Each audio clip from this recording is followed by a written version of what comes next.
जनता के मुख्य मुद्दे। आप मौजूदा विधायक होते हुए भी पूरी शाहजहांपुर रोड कटवा गए। एक प्रश्न और है घिराव वाला आप पे। और हम तुम्हारे घर के सामने आत्मदाह करेंगे। मैं भी कहूँगा कल मुकदमा लग जाएगा। ग्रामीण क्षेत्र आज भी पीछे है। मेरे हिसाब से तो ना मारो।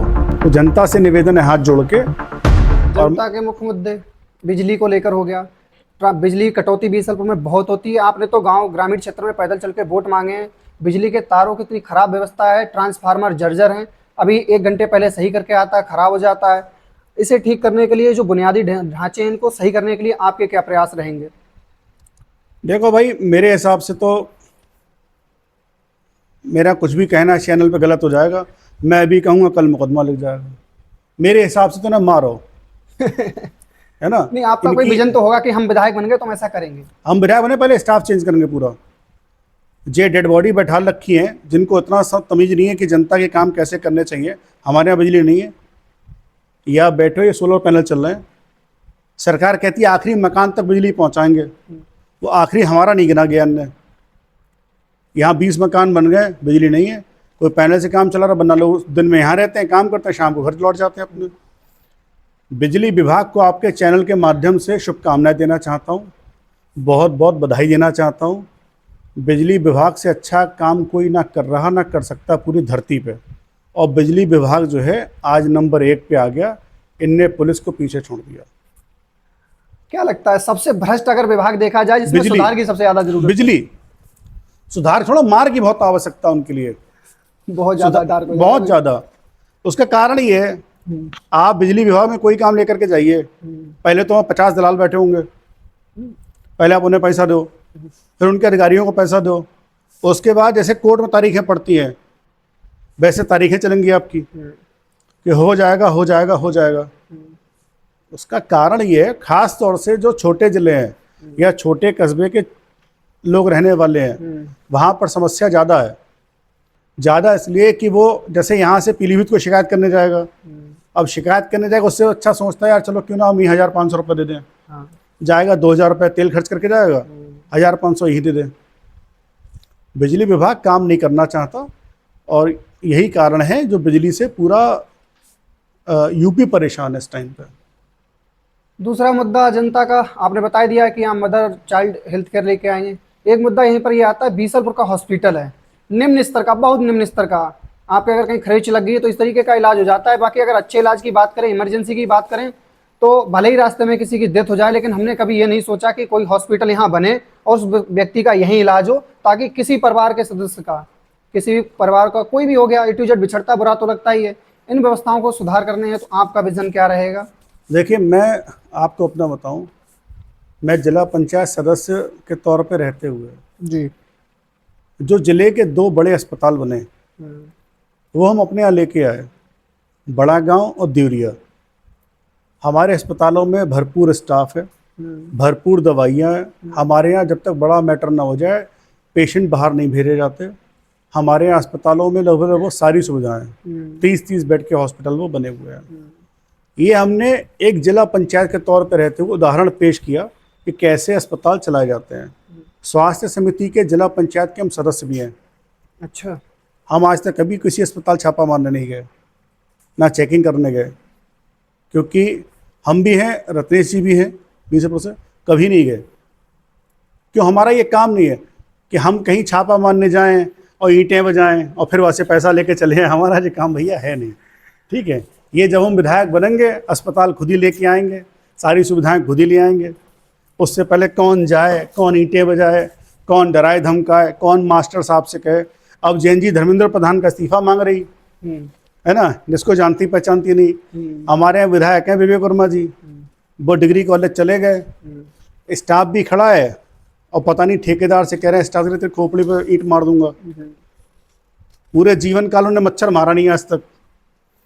कोई अधमरा मच्छर भी मिल जाए कि हाँ साहब हमें विवेक वर्मा जी ने मारा।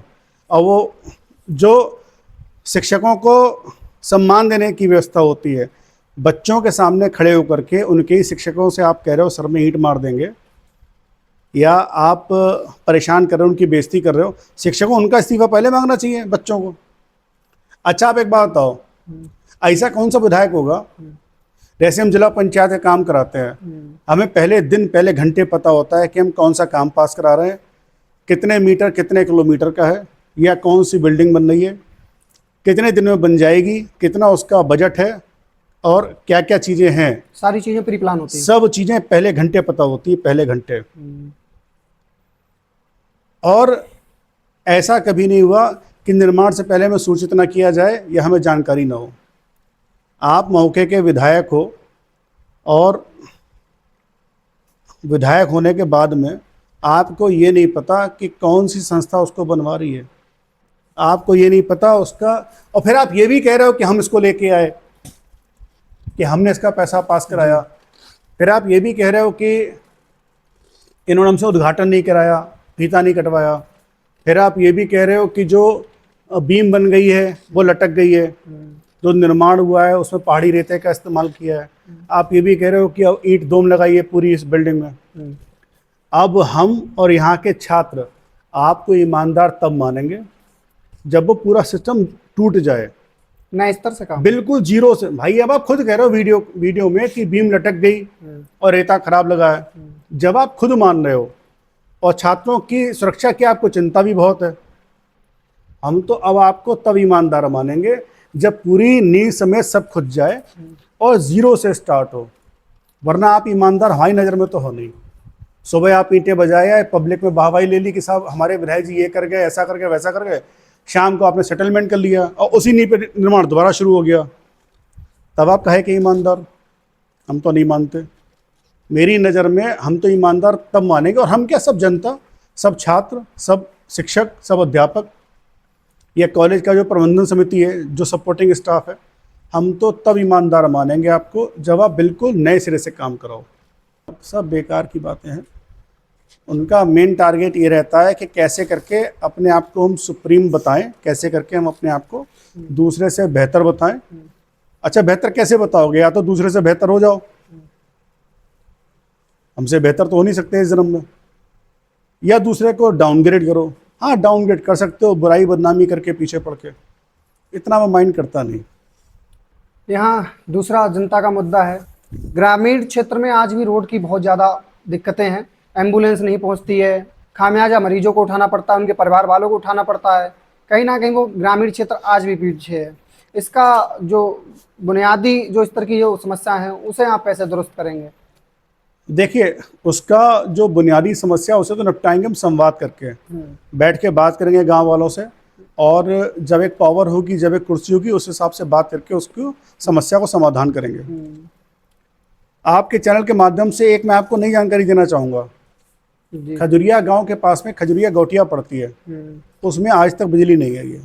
पूरे गांव में? पूरे गांव में। ऐसा कैसे हो सकता है? इतने आज आधुनिक समय में वहाँ बिजली ना हो? बिजली नहीं है। हम क्षेत्र में जाते हैं, हमको मालूम है। ऐसा कोई बूथ नहीं है, ऐसा कोई गांव नहीं है जहां मेरी अपनी पर्सनल टीम ना हो, और हम इस चुनाव में दिखा देंगे इन लोगों को कौन कौन से मुद्दे उठा के देने हैं। ये तो एक एग्जांपल दिया हमने आपको। एक गांव पड़ता है जगतपुर, अच्छा, आज भी बिजली नहीं। बीसलपुर विधानसभा का एक गांव पड़ता है जगतपुर, उसमें आज भी बिजली नहीं है। ना बिजली है, ना रोड है। कारण क्या है? बहुत ज्यादा दूर है या फिर निष्क्रियता? दूर तो पैदल थोड़ी जाते हैं, जाते तो गाड़ी से ही है भाई। ऐसा तो है नहीं कि हमारे माननीय जी पैदल निकले हो कि लला खिचड़ी खा लो चलो है हमें, ऐसा तो है नहीं। जाते तो गाड़ी से ही, तो दूरी का सवाल नहीं। और बीसलपुर विधानसभा कितनी भी दूर हो, 40 किलोमीटर में खत्म है। वहां पर बिजली नहीं है, शीतलपुर बिजली नहीं है। रोडें तो बहुत दूर पहुंच गए आप, है ना। अच्छा, गांव के लोग होते हैं, उन्हें कई बार वृद्धा पेंशन की फाइल आगे बढ़वानी है, या इस तरीके का कोई काम करवाना, आवास की फाइल आगे बढ़वानी है। जो भी पदाधिकारी रहता है उसको नीचे से लेकर, वो खुद भी कह देता है कि मैं अकेले थोड़ी ना ले रहा हूँ, ऊपर से नीचे ये बिना पैसे देकर काम नहीं हो पा रहा है। जनता जिम्मेदार है, सरकार जिम्मेदार है, जनप्रतिनिधि जिम्मेदार है। ये इस तरीके की चीज़ें, इनका सुधार कैसे हो पाए? देखिए, मैं भारतीय जनता पार्टी को सपोर्ट करता हूँ जी। हमारी पार्टी ने हर गांव में पंचायत भवन बनवा दिए हैं, पंचायत सहायक के नाम से एक एक नौकरी दे दी है, जो आपके सारे दिनचर्या के रोजमर्रा की समस्याओं को समाप्त करता है वहां बैठ के। अब आपका सवाल है कि जिम्मेदार कौन है? जिम्मेदार है भाई जनता। एक आदमी पैसा देना बंद कर दे, सामूहिक रूप से निर्णय ले ले कि हमारे गांव में कोई पैसा देगा नहीं, तो कोई ऐसा तो है नहीं कि कोई सरकारी आदमी आपसे गन पॉइंट पे पैसा छीन ले जाए। इतनी तो ना हिम्मत ना हम छीनने देंगे यहाँ बैठे हुए। लेकिन कम से कम जवाब, सवाल, मुद्दा, समस्या सही जगह पे सही समय पे उठाओ। तो जरा से छात्र लगे, 10-20 हज़ार छात्र होंगे मुश्किल से मुश्किल, और भारत के कैबिनेट मंत्री का इस्तीफा करा लाए। धर्मेंद्र प्रधान जी का भी हाल ही में। कैसे करा लाए? वो हटे नहीं, वो डरे नहीं, वो बिके नहीं, वो टूटने के बाद भी नहीं टूटे। और सरकार ने भी देखा कि हाँ भाई हमें इन्हें हटाना चाहिए, और उन्होंने धर्मेंद्र प्रधान जी का बहुत धन्यवाद दूंगा कि उन्होंने खुद से रियलाइजेशन करा कि मैं शायद कहीं पे गलती कर गया, या मुझे दूसरे को मौका देना चाहिए, या मैं छात्रों की भावनाओं का सम्मान करता हूं और मैं अपने पद से इस्तीफा दे रहा हूं। ये मैंने आपको एक एग्जाम्पल दिया, ऐसे बहुत से एग्जाम्पल हो चुके हैं। यूजीसी का ही देख लो आप। हाँ। लोग लगे हटा। जब आप कहीं आपसे 5 रुपए भी मांगे जा रहे हैं, आपके चैनल के माध्यम से मैं कह रहा हूं, अपील है मेरी हाथ जोड़ के, आपसे कोई 5 रुपए भी मांग रहा है, आप हमारे पास तक चले आओ। हमारे 2 नारे हैं। एक नारा है ना जाति पे ना धर्म पे, और हमसे जुड़ो हमारे कर्म पे। हमारे काम अच्छे लग रहे हैं, जुड़ जाओ, वरना हिंदू, मुसलमान, कुर्मी, किसान, पंडित, ठाकुर, ये सब करते रहो जब तक आने वाली 10-5 पीढ़ियाँ और ख़राब ना हो जाए। दूसरा नारा हमारा ये है कि हमारे पास आइए और अपनी समस्या भूल जाइए। आप आओ, आप पे हम काम करके देंगे, 1 से लेकर 100 तक काम करेंगे, निःशुल्क करेंगे, निस्वार्थ करेंगे, 24 घंटे में जिस टाइम आओगे उस टाइम पे करेंगे। दरवाजे खुले, और ये अकेला ऑफिस है पूरे भारत का जिसमें कुंडी नहीं लगी है। जिसका मन हो, जिस टाइम मनो उस टाइम खोल के आ जाए। जो भी काम हो, जिसका काम हो, जहाँ का काम हो, वो आ जाए। भैया अभी आपने जैसे धर्मेंद्र प्रधान जी की बात की, शिक्षा व्यवस्था की बात की। शिक्षा व्यवस्था की अगर बात करें, ग्रामीण स्तर पर विद्यालय छतें टपक रही हैं, स्कूल बंद भी हो रहे हैं, शिक्षक नहीं है पर्याप्त, गरीब का बच्चा कैसे पढ़ेगा, कितनी दूर स्कूल जाएगा। और एक प्रश्न यहाँ पर सबसे बड़ा, ये मेरा व्यक्तिगत प्रश्न है, मैंने देखा जैसे आप ही चुनाव लड़ रहे हैं, कोई विरोध वाली बात नहीं है, आप बैलेट पेपर छपवाते होगे, LKG के बच्चे की पुस्तक 10 पन्ने होते हैं, प्राइस 300 रुपये। चुनाव के बैलेट पेपर ले लो आप, 300 रुपये में 1000 छप जा रहे हैं। ये अव्यवस्थाएं हैं, इनको कैसे सुधार किया जाए? ये भी कमियां हैं, अगर आपको लगता है कि इनमें सुधार होना चाहिए, किस तरीके से? तो मेरे परिवार में बहुत सारे शिक्षक हैं, और मेरा कुछ भी कहना गलत हो जाएगा। इस अव्यवस्था के लिए शिक्षक लोग खुद जिम्मेदार हैं। शिक्षक तो कहता हमें यार पूरे साल काम पे लगा देते हैं, ना, ड्यूटी, कहीं ये ड्यूटी, कहीं वो ड्यूटी। मैंने वही कहा आपसे कि मेरे परिवार के बहुत लोग शिक्षक हैं। मेरी सगी बहन भी शिक्षक है, ताऊ के दोनों लड़के शिक्षक हैं, है ना। और पूरे परिवार में 17-18 शिक्षक हैं। वो सब नाराज हो जाएंगे, उससे पहले आप ही नाराज होने लगे। है क्या? आपके शिक्षक संघ बना हुआ है जी, प्रदेश अध्यक्ष हैं, प्रदेश कोषाध्यक्ष हैं, प्रदेश उपाध्यक्ष हैं। जे पूरे दिन तो बर्थडे, एनिवर्सरी, है ना, और आज मंगल कामना, शुभकामनाओं में पूरा समय खराब कर देते हैं। ये सरकार से मिलकर अपनी बात रखें ना कि हमारा टीचर जनसंख्या में नहीं जाएगा, हमारा टीचर पल्स पोलियो में नहीं जाएगा। आप आंगनवाड़ी को भेजें, आप मेडिकल वालों से कहें, या और लोगों की नियुक्ति करें, भर्ती और बढ़ाओ। आपको लग रहा है कि हमारे पास मैन पावर कम पड़ रही है, आप मैन पावर बढ़ाओ। भाई मैन पावर एनरोलमेंट पे आप काम क्यों नहीं कर रहे? ये बात सरकार से कहें, सही तरीके से, सही मंच पे, सही माध्यम से। उनने कहा आप जनगणना करो, मास्टर साहब बोले हाँ साहब जा रहे। उनने कहा पल्स पोलियो पिलाओ, बोले हाँ साहब जा रहे। बोले गोद भराई कार्यक्रम, बोले हाँ साहब बच्चा लेके आ रहे। ठीक है, मास्टर साहब जब तक खुद अपनी बात नहीं कहेंगे, भाई हम थोड़ी कह सकते हैं ये बात। हम उनकी बात रखने में सक्षम हैं, जिस स्तर पर वो चाहें वो उस स्तर पर उनकी बात पहुंचा भी दी जाएगी। लेकिन उनको समस्या क्या है? जब तक बीमार खुद नहीं कहेगा, वो भैया बैठे देखो, हमें पता उनके चोट कहाँ पे, बीमारी कहाँ पे, उनने बताया, हमने डॉक्टर से बात करी, सारे रास्ते तैयार कर दिए। अब आप बताओगे ही नहीं, और फिर आप इस बात को लेकर परेशान हो कि हम ओवरलोडेड किए जा रहे हैं काम से।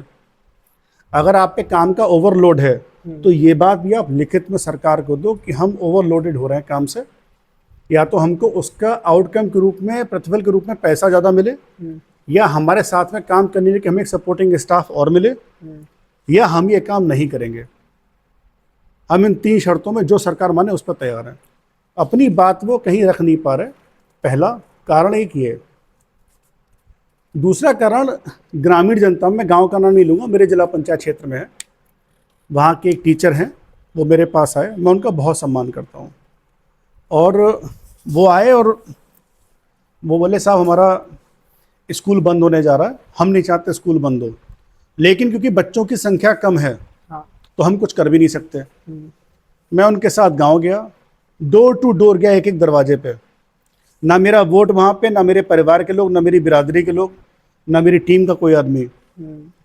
मैं अकेले गया, साथ में गांव के 10-5 लोग लिए, उनसे हाथ जोड़े, उनके पैर छुए, उनसे अनुरोध किया कि आप अपने बच्चे को कल खेत पे नहीं भेजेंगे, वो जाएगा स्कूल।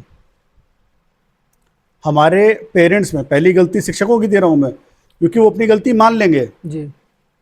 पढ़े लिखे की गलती बताना आसान काम है, पहली गलती शिक्षकों की है। और मैं जानता हूँ वो ओवरलोडेड हैं। हाँ। मेरे परिवार के लोग, मैं नहीं मिल पाता परिवार के लोगों से 3-3, 4-4 महीने, क्योंकि वो मैं खुद देखता हूँ काम पे। दूसरी गलती यहाँ के अभिभावकों की भी है। बच्चा जैसे ही 7-8-10 साल का हुआ, उन्हें खेत पर रोटी दे आओ, खेत पे पहुँ हटा दियो, तार खींच लो, ये कर लो। जब तक आप बच्चों को एक काम करने वाली मैन पावर के तौर पर देखेंगे, तब तक आप उनको पढ़ने वाले स्टूडेंट के रूप में नहीं देख पाएंगे। हर इंसान को देखने का रूप बदल जाता है। तो एक कहावत है कि कोई पत्थर में भगवान ढूंढ लेता है और किसी को भगवान पत्थर रखते हैं। जब आप अपने बच्चे को स्टूडेंट के तौर पर देखोगे, तब आपको चिंता होगी कि हाँ इसकी किताबें भी लानी है, इसकी फ़ीस भी देनी है, इसकी यूनिफॉर्म भी आनी है, इसका रिजल्ट देखाएं। जो बड़े बड़े CBSE बोर्ड कॉन्वेंट स्कूल में पेरेंट टीचर्स मीटिंग होती है, वो लोकल लेवल पे नहीं हो पा रही है। उसका कारण है कि पेरेंट्स खुद बचता है, वो जानता है कि हमारा बच्चा स्कूल नहीं जा रहा, और वो ये भी जानता है कि क्यों नहीं जा रहा। तो इसमें बेसिकली 2 लोगों को मैं जिम्मेदार मानता हूँ। बाकी सरकार सारे प्रयास कर रही है। सरकार ने स्कूल जो बंद करने की घोषणा की थी, वो घोषणा वापस भी हो गई। अच्छा। कोई भी स्कूल बंद नहीं किया गया भारतीय जनता पार्टी सरकार में, और नए स्कूल डेवलप भी किए जा रहे हैं। हमारे जिला पंचायत क्षेत्र देवरिया में एक नया इंटर कॉलेज आ रहा है, और बहुत सारी शिक्षा व्यवस्थाएं जो हैं वो ठीक भी की जा रही हैं। लेकिन क्योंकि उत्तर प्रदेश एक बड़ा राज्य है, तो थोड़ा समय लग रहा है, लेकिन काम चल रहा है। बीसलपुर की राजनीति की कोई एक बुराई जिसे आप तुरंत खत्म करना चाहते हो? सब नाराज हो जाएंगे, रहने दो जो सब ठीक है। इसके पश्चात किसके लिए क्या कहें। राजनीति में आपका सबसे बड़ा डर क्या है? अच्छा। राजनीति में सबसे बड़ा डर तो नितिन पाठक के कहीं रहा ही नहीं पूरे जीवन में। सारे फैसले वो लिए जो बहुत मुश्किल मजबूत दिल वाला ही इंसान ले सकता है। राजनीति में डर ये है कि जो वोटर हैं, जो युवा हैं और जो समझदार लोग हैं, वो शराब में, कुछ पैसों के लालच में, किसी वस्तु विशेष के लालच में, या किसी भी ऐसी चीज़ के लालच में अपना वोट खराब ना करें जो 5-10 सेकंड 10 सेकंड लगते हैं बटन दबाने में, जी। वो 10 सेकंड उनके 5 साल पे भारी पड़ जाए। राजनीति आपके लिए क्या है? सेवा, सम्मान, साम्राज्य, पावर? सेवा। सेवा। सेवा ही कर रहे हैं, वरना साम्राज्य पावर हम पे तब बहुत थी जब हम जॉब करते थे। पैसा तब बहुत था जब हम जॉब करते थे। टीम में 800-800 लड़के मिले थे, 2-2 देश मिले हुए थे, पावर तब ज़्यादा थी। लेकिन तब हम सेवा नहीं कर पाते थे, तब हम करते थे नौकरी। और नौकरी का मतलब होता है नौकर, फिर चाहे वो लाला का हो, चाहे वो सरकार का हो, चाहे वो स्कूल का हो, चाहे किसी का हो। इसीलिए मैं नौकरी छोड़ के आया, और इसीलिए मेरी टीम में कोई भी नौकर नहीं है, सब बराबर से पार्टनर हैं हर चीज़ में। विपक्ष की कोई बात है जो आपको पसंद हो, आप अपने अंदर शामिल करना चाहते हो? विपक्ष की एक चीज़ है जो शामिल तो नहीं करेंगे हम, लेकिन हाँ अच्छी लगती है, वो है मुद्दों से भटकना। जी। गोली मारी राम के, लगी श्याम के, मरे मुरारी, घनश्याम अस्पताल गए और बांकेलाल दफना दिए गए। विपक्ष मांग कर रहा है धर्मेंद्र प्रधान के इस्तीफे की। क्यों मांग कर रहा है? कि नीट का एग्ज़ाम पेपर लीक हो गया। नीट पूरे भैया, विपक्ष में, पूरे विपक्ष में, आपके चैनल के माध्यम से हम कह रहे हैं, पूरे विपक्ष में एक भी आदमी नीट की फुल फॉर्म बता दे, याद कर लेंगे, आधे नहीं बता पाएंगे। याद कर लेंगे, गूगल से देख के बता देंगे। तो हम दूसरी एग्जाम बता देंगे, आप उसकी पूछ लियो, ठीक है। एक भी आदमी बता दे उसमें कितने सवाल पूछे जाते हैं, कौन से महीने के कौन से हफ्ते में उसका एग्ज़ाम होता है। ये फिक्स है? ऑलमोस्ट फिक्स है, मई के पहले हफ्ते या दूसरे हफ्ते तक एग्ज़ाम हो जाता है, ऑलमोस्ट, है ना। एक प्रश्न और है घिराव वाला आपके। यूजीसी का आपने विरोध किया और कोई व्यक्ति थे, शायद उन पे बरेली में कोई पद था, अग्निहोत्री जी करके हैं शायद, अलंकार अग्निहोत्री, उनसे आपकी नज़दीकियां बहुत देखी जा रही हैं और आप एक तरफ भाजपा का समर्थन, आप भाजपा से टिकट चाह रहे हैं, भाजपा विचारधारा से जुड़े हैं, और दूसरी तरफ आप उनसे भी नज़दीकियां बढ़ा रहे हैं जो कि भाजपा के विरोध में है। ये राजनीतिक समीकरण किस तरीके से? देखिए, कई बार कैसा ऐसा होता है कि हम पार्टी हमारी माँ जैसी है, हम उसके खिलाफ नहीं कर सकते, लेकिन हम अपनी माँ से ये तो कह ही देते हैं कि आज हम ये नहीं ये खाएंगे, या आज हम ये नहीं ये कपड़े पहनेंगे, या आज स्कूल नहीं जाएंगे, मम्मी पेट में दर्द हो रहा है। और हमारी बात मानी भी जाती थी। बच्चे थे, छोटे थे, कहते थे पेट में दर्द हो रहा है, क्योंकि बचपन में ये सिखाया गया था पेट के दर्द का कोई मानक नहीं है ना। बुखार तो मम्मी चेक कर लेंगी, पापा डॉक्टर थे वो भी चेक कर लेंगे, पेट का दर्द कौन चेक करेगा। वैसे ही पार्टी हमारी माँ है, भाजपा हमारे लिए बहुत कुछ है, सब कुछ है एक तरह से, लेकिन जहाँ पर मानवीय उसूलों की बात आएगी, या जहाँ पर ऐसा आएगा कि जो हमें खुद से लग रहा है कि शायद गलत हो गया। भाई अभी यहाँ इतने लोग बैठे हुए हैं, सब ब्राह्मण थोड़ी बैठे हैं, नहीं नहीं, मुस्लिम भी हैं, सिख भी हैं, एससी भी हैं, ओबीसी भी हैं, जनरल भी हैं, पंडित भी हैं, ठाकुर भी हैं, इतने सब लोग बैठे हैं, सब बिरादरी के लोग बैठे हैं। जो खाना हम खा रहे हैं आज वही खाना जे के लोग खा रहे हैं, जो चाय हम पी रहे हैं वही चाय जे पी रहे हैं। अब मेरा दूसरा सोचना था उस टाइम पे, जिस वजह से मैंने विरोध किया, पंडित ठाकुर की बात नहीं है। जो लाइन मैंने आपसे इंटरव्यू में पहले कही थी, योग्यता का आधार, योग्यता का आधार बौद्धिक कुशलता, बौद्धिक क्षमता से तो हो सकता है, जाति से नहीं हो सकता। लोग हो सकता है इस बात को माने या ना माने। दूसरा, मेरा यह मानना है कि जब हम बड़े देशों से और जो डेवलप्ड कंट्रीज़ हैं उनसे मुकाबला करने जा रहे हैं, तो हमें कहीं ना कहीं कानून भी उनके लाने पड़ेंगे। भाई ऐसा तो है नहीं कि आप कहीं पे एग्ज़ाम देने गए और आपको सुविधा ना मिल रही हो, फीस पे ना मिल रही हो। अब उसमें एक नया नियम जो बच्चों में द्वेष भावना पैदा कर दे। मान के चलिए मेरा बच्चा और आपका बच्चा एक ही क्लास में पढ़ते हैं, मैं एससी हूँ, आप पंडित जी हो, या आप ठाकुर साहब हो, या आप सक्सेना साहब हो, या आप बनिए हो, जनरल कास्ट से हो, या खां साहब हो, आप जनरल कास्ट से हो। मेरे बच्चे के नंबर आपके बच्चे से कम आ गए, ठीक है, हाई स्कूल में, मेरे बच्चे को लगा कि यार क्यों ना इसका कोई नुकसान कर दूं, उन्हें मुकदमा लिखवा दिया, झगड़ा कर दिया। दूसरा, उसकी जो अपील होती है वो सीधे होती है इलाहाबाद में, जो गलत था। दूसरी चीज़, मान नंबर कम आए ज़्यादा आए, कोई विवाद हो जाए।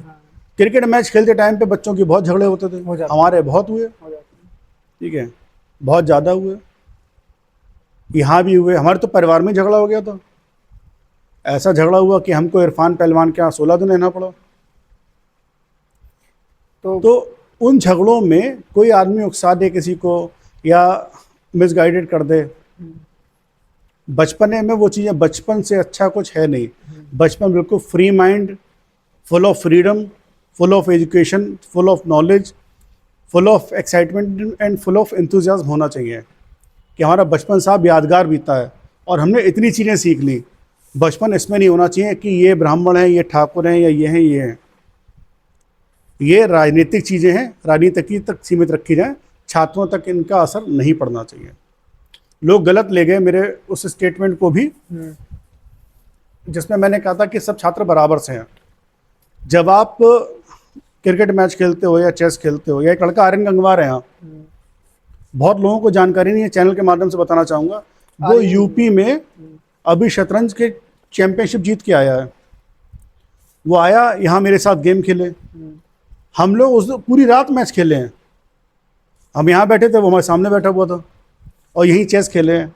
चाय नाश्ता हुआ, खाना पीना हुआ, बैठे, फिर मैंने उसे बताया, मैंने तुम बहुत अच्छा खेलते हो, एक काम ये और करो, अपना AICF में रजिस्ट्रेशन करवाओ, ऑल इंडिया चेस फेडरेशन में।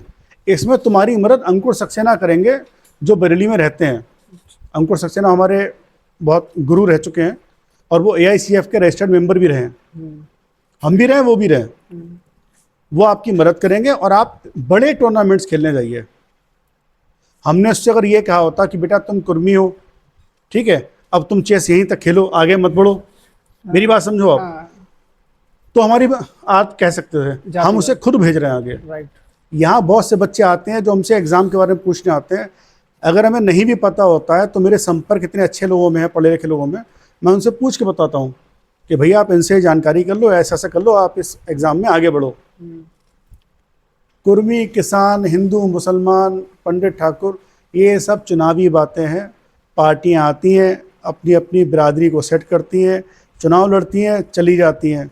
इनमें 3 लोग मर जाते हैं, एक नौजवान, एक किसान और एक वो आम आदमी जो ना नौजवान है ना किसान है, बीच की मझधार में कोई दुकान रखे बैठा है, कोई रिक्शा चला रहा है। ये 3 आदमी बर्बाद हो जाते हैं। अब हमारा अंतिम प्रश्न है इस पॉडकास्ट का, इस वीडियो का। बीसलपुर में परिवहन सुबह 7 बजे से लेकर शाम के 7 बजे तक बीसलपुर में बहुत अच्छी व्यवस्था है। किसी भी रूट पर जाइए, ट्रेन भी चलती है इस बीच में। और शाम के 7 बज गए, फिर चाहे बरेली का व्यक्ति हो, पीलीभीत का व्यक्ति हो, शाहजहाँपुर का, बाहर का कोई व्यक्ति यहीं रह जाता है। उसके परिवार की चिंताएं बढ़ जाती हैं, उसकी भी चिंताएं बढ़ जाती हैं। इसे सही करने की आवश्यकता है। इसके लिए आपका रोड मैप क्या है? हमने आपको बताया तो कि चित्रकार था, चित्र बनाया, है ना, बोले घास खाता घोड़ा, तो वैसे ही उन्होंने करना मोर करा।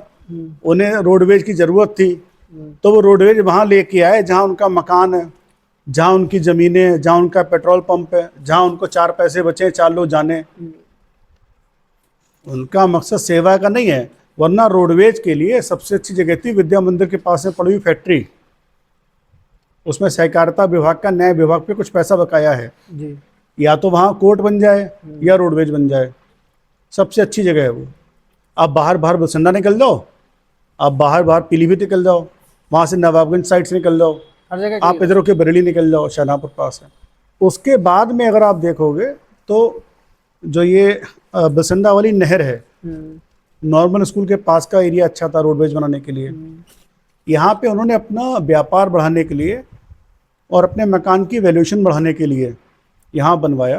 पहला तो ट्रांसपोर्टेशन में रोडवेज गलत जगह बनाया। मैं विधायक बनूंगा, नई जगह बनवाऊंगा। पहली घोषणा जो आप पूछ रहे थे, तो ये है जैसे कि बन गया, लेकिन उसके बाद आज भी बना हुआ है, लेकिन रात में कोई व्यवस्था नहीं है। मैं वही बता रहा हूँ। क्या होता है ना, सब लोग कनेक्टिविटी को पसंद करते हैं जी। मान के चलिए अगर ये रोडवेज नॉर्मल स्कूल के आसपास कहीं बना होता तो जो गोला बसंडा वाली बसें हैं वो ईदगाह चौराहे पे क्यों रुकती? वो आती और वहाँ रुक जाती और चली जाती। जी। है क्या, जब आपने यहाँ बनाया जंगल में, यहाँ पे शाम को एक पानी की बोतल बेचने वाला आदमी नहीं बैठता, नहीं बैठता, कोई चाय वाला नहीं बैठता। रोडवेज बस अड्डा बनाया जाता है 2 कारणों से। एक तो वहाँ से लोगों को जो डेस्टिनेशन उनकी वहाँ के लिए बस मिलती रहे। दूसरा कारण ये है जो दूर से लोग ट्रैवल करके आ रहे हैं, घंटा 2 घंटा आ रहे हैं, उनको चाय पानी वॉशरूम की व्यवस्था मिलती रहे। 2 कारण होते हैं, आना जाना तो ही पहला कारण। दूसरा कारण जो पब्लिक टॉयलेट हो गया या पब्लिक को बैठने की जगह हो गई, चाहे वो हॉल एयर कंडीशनर हो या एयर कूल्ड हो या पंखे लगे हों, उसकी व्यवस्था हो गई, सेफ्टी सिक्योरिटी की व्यवस्था हो गई, वो हो। मान के चलिए कोई व्यक्ति आया, उसे बोला ये जाना है लखीमपुर जाना है, पहले दिल्ली से बीसलपुर आया, यहाँ अपना चेंज वेंज किया, बस दूसरी बस पकड़ के लखीमपुर निकल गया। लेकिन अब यहाँ व्यवस्था है नहीं गाड़ी खड़ी करने की भी। रोडवेज के हिसाब से जगह भी छोटी है और बहुत इंटीरियर में है। बच्चे रोड पे टहलते रहते हैं और फिर अंडरपास से पानी भरा रहता है। वो अंडरपास इसलिए बनवाया गया है कि जैसे कोई घर से नहा के ना निकले तो 4 छींटे उस पर पड़ जाएं और वो विधायक जी के यहाँ बिल्कुल महकता हुआ पहुँचे। और जितने अंडरपास हैं, ये वाला हो चाहे पकड़िया वाला हो, कोई भी अंडरपास है, सबकी यही कंडीशन है। यहाँ से पीलीभीत तक रूट जितना है उसमें सभी अंडरपास सब जगह लगभग एक ही जैसे हैं। अच्छा, कुछ ट्रांसपोर्टेशन में जो मैंने आपको बताया, ट्रांसपोर्टेशन नया रोडवेज बनवाऊंगा मैं। ठीक है। उसके अलावा जो बसों ऐसी की संख्या। डेस्टिनेशन है जहाँ पर ट्रेन का पहुँचना फिजिबल है, वहाँ पे ट्रेन नहीं शुरू करवाई जाएंगी। ऐसी बसें या ऐसी जो प्राइवेट जो व्हीकल होते हैं जो आने जाने में जहाँ पर कनेक्टिविटी है, वो उनसे इस्टेब्लिशमेंट करवाना है। उसके अलावा जो ट्रेन हमारे यहाँ से लखनऊ के लिए कोई सीधी ट्रेन नहीं है, हमारे यहाँ भी बहुत सारी ट्रेनें चल भी नहीं रही, उनकी व्यवस्था ठीक कराना है। जो रेलवे क्रॉसिंग बनाई गई है बीसलपुर के आसपास की, जैसे शफी कॉलेज के पास की है या रामलीला मैदान के पास की रेलवे क्रॉसिंग है, ये ट्रेन आने से आधा घंटा पहले बंद होती है। इन पे फ्लाईओवर बनवाने का मेरा थॉट प्रोसेस है कि अंडरपास में डूब जाएंगे हम लोग, है ना। फ्लाईओवर बनवाया जाएगा ताकि वो जाम से लोग बचें। भाई किसी के आधा घंटा भी खराब हो रहा है तो सोचो कितना प्रोडक्टिव है उसका वो आधा घंटा। कई बार हमें जाना होता है, खड़े रहते हैं आधा घंटा, कई बार समय खराब हो जाता है, वो कराना है। और ट्रांसपोर्टेशन में जो बसिंडा और बीसलपुर की कनेक्टिविटी है उसको मजबूत करना है।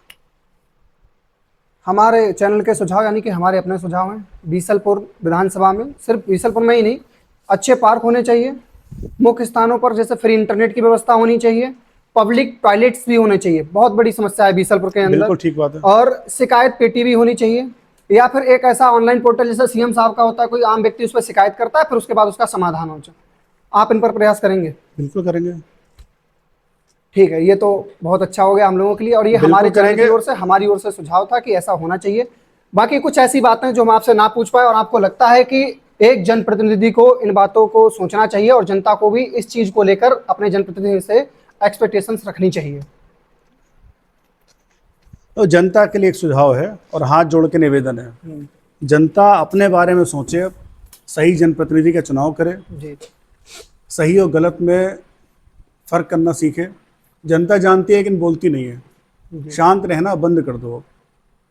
जनप्रतिनिधि जो भी है, 3 बार के विधायक, 4 बार के विधायक, कई बार के मंत्री, या किसी के यहाँ सांसद रहा है कोई या कुछ और, वो सब अपना सोच के आते हैं, वो अपना सब सिस्टम सेट कर चुके हैं। जी, आपको करना है। दूसरा, हाथ जोड़ करके समस्त जनता वालों से, समस्त जनता वाला कह रहा हूँ, समस्त जनता चुनाव लड़ने और लड़ाने वालों से निवेदन है कि 2 तरह के प्रत्याशियों से बचे रहें। कौन कौन? पहला वो प्रत्याशी जिनका मकान दुकान कुछ यहाँ बीसलपुर में है नहीं। जैसे कि हमारे यहाँ बहुत प्रत्याशी आए 2002 के चुनाव से अब तक, कुछ हमारे ज़िले से 1-2, कुछ कोई शाहजहाँपुर से आ रहा, कोई मेरठ से आ रहा, कोई नोएडा से आ गया, जी, है ना, कोई लौरी खेड़ा से आ गया, कोई कहीं से आ गया। कहीं बाहर किसी विधानसभा में इतने भारी प्रत्याशी देखे? पीलीभीत में या तिलहर में या कटरा में या शाहजहाँपुर में या बिथरी में, जो लोकल वहाँ के रहने वाले वो लोग चुनाव लड़ते हैं। जी, हमारे यहाँ तो बाहर का प्रत्याशी आता है, वो आएगा, चुनाव लड़ेगा, चला जाएगा। दूसरा, पहले तो इनसे बचे रहें। उनका आपकी सेवा करने का, आपसे संबंध निभाने का कोई मतलब नहीं है। उनका मतलब है अपने व्यापार को, अपना सिस्टम सेट करने का। जी, दूसरा, उस तरह के नेताओं से बचे रहें जो हर 5 साल में अपना राजनीतिक रिन्यूअल कराने आते हैं, जिनका ना चुनाव लड़ना है, जिन्हें ना वो कभी चुनाव लड़े, ना वो चुनाव लड़ पाएंगे, लेकिन हर 5 साल में खड़े हो जाएंगे कि भाई हम आपका वोट और सपोर्ट लेना चाहते हैं और हम चुनाव लड़ना चाहते हैं। उस स्थिति में क्या होता है, आपको लखनऊ ले जाएंगे, आपसे भीड़ इकट्ठी कराएंगे, आपके समय की हानि करेंगे और अंत में कह दें कि भैया टिकट ना मिलो, अब की ना लड़ रहे। ऐसे प्रत्याशी चले जाएंगे वापस अपने व्यापार पे। उनके लिए राजनीतिक रिन्यूअल है सिर्फ 15 दिन, 1 महीने का, लेकिन आपके 5 साल खराब हुए जनता के, पहले इस प्रत्याशी के साथ में, फिर अगले से जुड़ोगे 5 साल और ख़राब होंगे। तो जनता से निवेदन है हाथ जोड़ के कि एक तो बाहरी प्रत्याशियों से मना कर दें साफ साफ। इतिहास उठा के देख लो, अब नाम सब लोग आप जानते ही हो। दूसरा, जो प्रत्याशी कभी चुनाव लड़े नहीं लेकिन आपको राजनीतिक उम्मीदें, राजनीतिक महत्वाकांक्षाएं दिखा करके और सुनहरा भविष्य दिखा करके आपके वोट का लालच लेकर के आते हैं आपके दरवाजे पे, उनसे मना कर दो। कुछ लोग ऐसे हैं हमारी विधानसभा में, हर 5 साल में खड़े हो जाते हैं कि हम विधानसभा चुनाव लड़ रहे हैं, ना आज तक लड़े ना वो लड़ पाएंगे, क्योंकि उनके पास एक बहाना है पार्टी का। अगर पार्टी टिकट ही दे दे तो ये फूल भी चुनाव लड़ देगा, ये पेन पेंसिल ये सब चुनाव लड़ देंगे। तो ऐसे दो तरह के प्रत्याशियों से जनता बची रहे, यही मेरा जनता से निवेदन है, जनप्रतिनिधियों से कोई निवेदन नहीं। अगला व्यक्ति जिसके साथ हम पॉडकास्ट करने वाले हैं, जैसे कि रवि शरण सिंह चौहान जी ने आपके लिए मैसेज भेजा था, आपको नहीं पता किसके साथ हो सकता है, क्या मैसेज है उसके लिए? उनके लिए मैसेज ये है कि राजनीतिक व्यक्ति होगा, ये मैं आपको बता देता हूँ। नहीं, मैं जानता हूँ कहाँ आप जाओगे। ये भी मुझे पता है जहाँ आपकी कल शाम बात हुई थी, ठीक है, मुझे अच्छा। मालूम है। तो उनके लिए यही है कि भविष्य के लिए बहुत बहुत शुभकामनाएं हैं, और अपने स्वास्थ्य और परिवार के स्वास्थ्य पर ध्यान दें और जनता से जुड़े रहें। धन्यवाद। तो आज आपने सुना, उनके लिए कुछ देना भी है क्या? नहीं नहीं, वो हम ले जाएंगे अपनी तरफ से तो कुछ ठीक। नहीं। तो आज आपने जो आदरणीय नितिन पाठक जी हैं, और मैंने पॉडकास्ट के शुरू में नहीं बताया है, भैया का बहुत सपोर्ट रहा है हमें, और ये हमारी दूसरी पॉडकास्ट थी, और इतना बड़ा व्यक्ति अगर हमारी दूसरी पॉडकास्ट में बैठकर हमारे प्रश्नों का उत्तर दे और इससे कहीं ना कहीं मैं सीख मिलती, इसके लिए हमारे चैनल की ओर से, हमारी टीम की ओर से आपका बहुत बहुत आभार। आपने आज नितिन पाठक जी को सुना, उनकी विचारधाराएं सुनी, उनका दृष्टिकोण समझा। तो मिलते हैं अगली वीडियो में, तब तक के लिए जय हिंद, वंदे मातरम, मातु जय सलाम, जय शिवाजी, जय कलाम एंड बाय। फिर मिलेंगे किसी नए व्यक्ति के साथ, इसी जोश के साथ।